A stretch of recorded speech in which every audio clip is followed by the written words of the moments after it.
दोस्तों आप सभी लोग जानते हैं कि 30 मार्च 2024 को है रंग पंचमी। दोस्तों रंग पंचमी का मतलब ही यही होता है कि इस दिन भगवान शिव जी आपके जीवन में रंग भर देते हैं। अब दोस्तों रंग पंचमी के दिन आप लोगों को भगवान शिव जी को प्रसन्न कैसे करना है। देखो, होली से लेकर रंग पंचमी के दिन तक के पूरे दिन होली के ही दिन होते हैं और इन दिनों में आप भगवान शिव जी को आसानी से प्रसन्न कर सकते हो। पर विशेष रूप से जो दिन होते हैं वो होली का दिन होता है और एक रंग पंचमी का दिन होता है। तो होली के दिन भी अगर आपने भगवान शिव जी को प्रसन्न किया है या नहीं भी कर पाए हो तो आपके पास एक बहुत बड़ा और दूसरा मौका है जो कि साल में सिर्फ एक बार आता है, रंग पंचमी का दिन। इस रंग पंचमी के दिन आप लोगों को एक लाल फूल और एक सफेद फूल वाला उपाय जरूर करना है, क्योंकि यह एक ऐसा उपाय है जो कि पंडित जी ने बताया जो भी व्यक्ति इस उपाय को करते हैं उन व्यक्तियों को उस उपाय का फल जल्दी और बहुत बड़ा होकर मिलता है। तो आपको इस मौके को हाथ से नहीं छोड़ना है। इस दिन आपको एक लाल फूल और एक सफेद फूल वाला उपाय अवश्य करना है, लेकिन कैसे करना है तो चलिए अब मैं आप लोगों को बता देता हूं कि इस उपाय को कैसे करना है। तो चलिए अब हम समझते हैं कि इस उपाय को कैसे करना चाहिए और किन किन बातों का ध्यान रखना चाहिए। दोस्तों उपाय बहुत ही आसान है लेकिन समझने वाली बात है, इसीलिए वीडियो को पूरा देखें और समझिए, उसके बाद उपाय को कीजिए।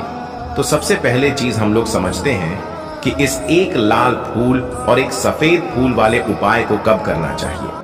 तो हम लोग पहले भी बताया है कि यह उपाय को आपको 30 मार्च रंग पंचमी के दिन करना चाहिए। अब बात करते हैं कि इस उपाय को किसको करनी चाहिए।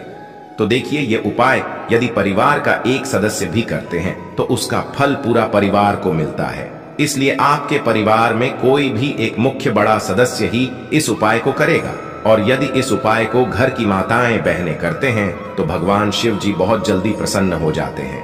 तो आपके घर में जो बड़ी माता है, बहाने हैं, वह इस उपाय को अवश्य करें। तो चलिए अब हम समझते हैं कि यह उपाय करना की समय है। तो यहाँ पर हम आप लोगों को बता दें कि यह जो उपाय है यह हमें रंग पंचमी के दिन प्रदोष काल में आपको करना है, और यदि आप चाहते हैं तो इस उपाय को आप सुबह के समय भी कर सकते हैं, लेकिन मुख्य रूप से इसका जो समय है वह शाम के समय। तो आप लोग कोशिश करना कि इस उपाय को शाम के समय करें। 6 बजे से लेकर 7 बजे के बीच में अगर आप इस उपाय को कर सकते हो तो कर लेना। तो दोस्तों चलिए अब इस बात को समझते हैं कि इस उपाय को हमें करना किस लिए है।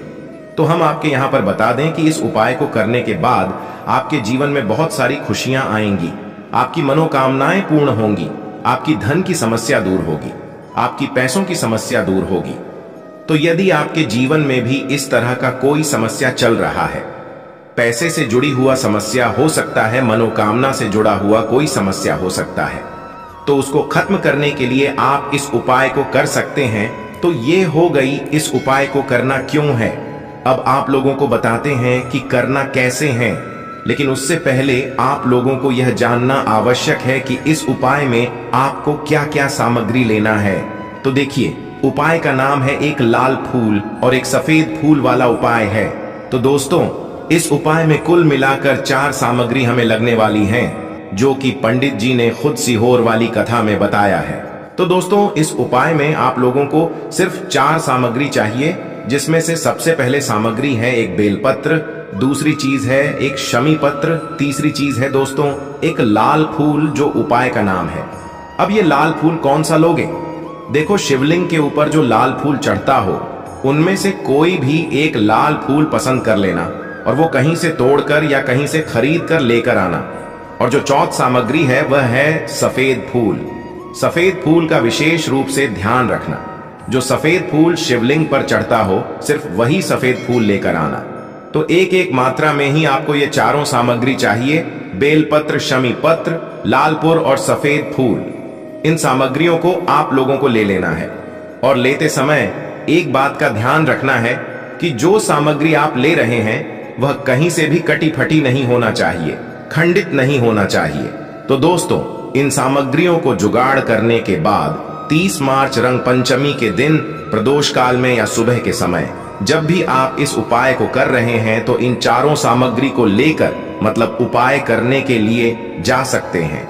तो यहाँ पर आपको इस बात का ध्यान रखना है कि हम भगवान शिव जी को प्रसन्न करने के लिए जा रहे, अपनी मनोकामना को पूर्ण करवाने के लिए तो जा रहे हैं, तो इसके लिए आपको सिर्फ उपाय की सामग्री लेकर शिव मंदिर नहीं जाना है, भगवान शिव जी के पूजन सामग्री को भी लेकर जाना है। जैसे कि सुबह के समय अगर आप उपाय को कर रहे हो तो 1 लोटा जल लेकर जाना है। जो लोग प्रतिदिन शिव जी के मंदिर जाते हैं, पूजन अर्चना करते हैं, जल चढ़ाते हैं, फूल बेलपत्र चढ़ाते हैं, वो अपनी पूजन अर्चना वैसी की वैसी ही करना, उसके बाद उपाय को करना। और अगर आप इस उपाय को शाम के समय कर रहे हैं, प्रदोष काल में कर रहे हैं, तो आपको एक घी का दीपक अवश्य लेकर जाना है और शिव जी का पूजन अर्चना करके उसे दीपक को जला देना है।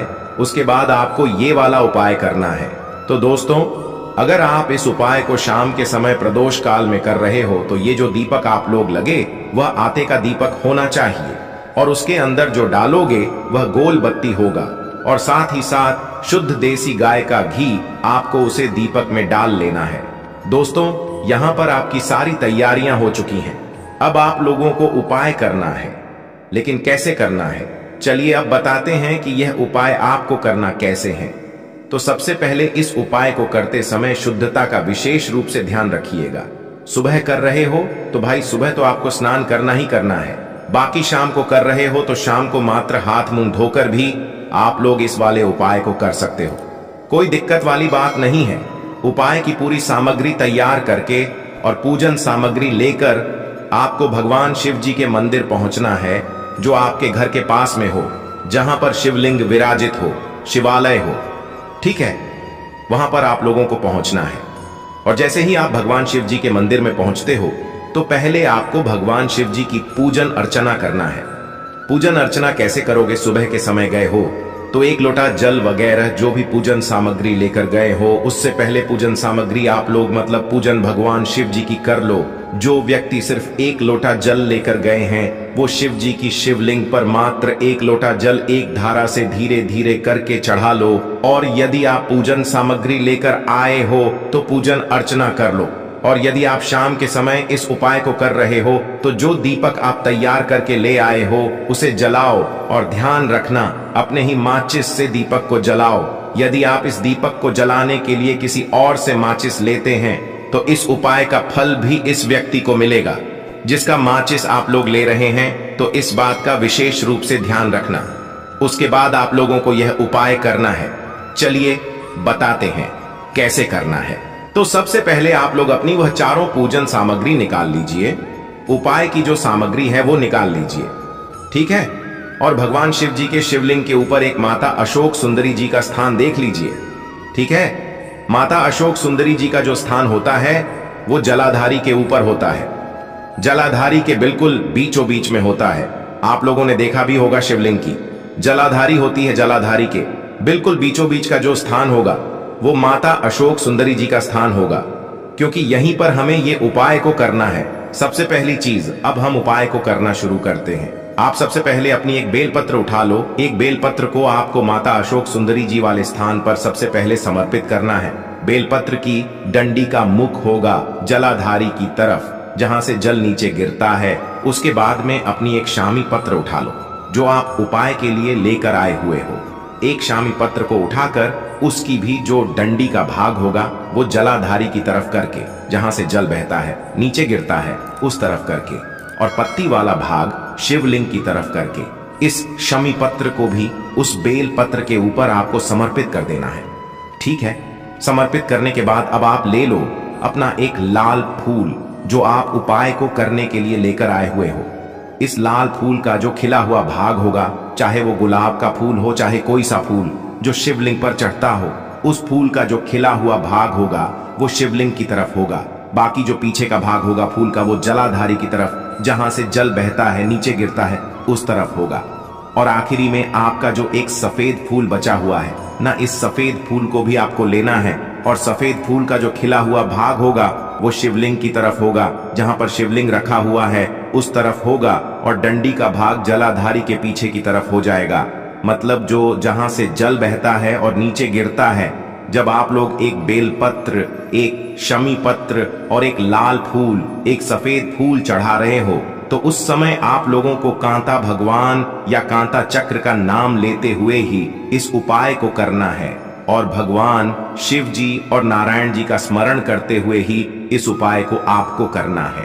तो जब भी आप एक बेलपत्र, एक शमी पत्र, एक लाल फूल और एक सफेद फूल चढ़ा रहे हो, तो या तो आप कांता चक्र का नाम ले लेना या कांता भगवान का नाम लेते हुए जो है इन सभी सामग्रियों को माता अशोक सुंदरी जी वाले स्थान पर आप लोग समर्पित करते जाना। ठीक है। और शिव और नारायण जी का नाम भी साथ साथ में लेते जाना। और जैसे ही आप लोग ये उपाय पूरा कर लेते हो, चारों सामग्रियां समर्पित कर देते हो, उसके बाद में भगवान से वहीं के वहीं बैठे बैठे हाथ जोड़ के प्रार्थना करना। आपकी जो मनोकामना हो, धन से जुड़ी हुई, पैसों से जुड़ी हुई, घर में माता लक्ष्मी जी की कमी हो रही है, जो भी दुख और समस्या परेशानी चल रही हो, आपको अपनी वह दुख और परेशानी जो है भगवान शिव जी से उपाय को पूरा करने के बाद वहीं पर पास में बैठकर बोल देना है। इतना करते हैं भगवान शिव जी आप पर प्रसन्न हो जाएंगे और आपके आशीर्वाद प्रदान करेंगे। तो यदि आप भी पकड़ का समस्या में सोते हुए आ रहा है, या फिर कोई परेशानियों में सोते हुए आ रहा है, या फिर आपका मनोकामना नहीं पूर्ण हो रहा है, तो आप एक बार इस उपाय को अवश्य करके देखिएगा, आपको इसका फल अवश्य मिलेगा। तो यदि आपको वीडियो पसंद आया तो वीडियो को एक लाइक कर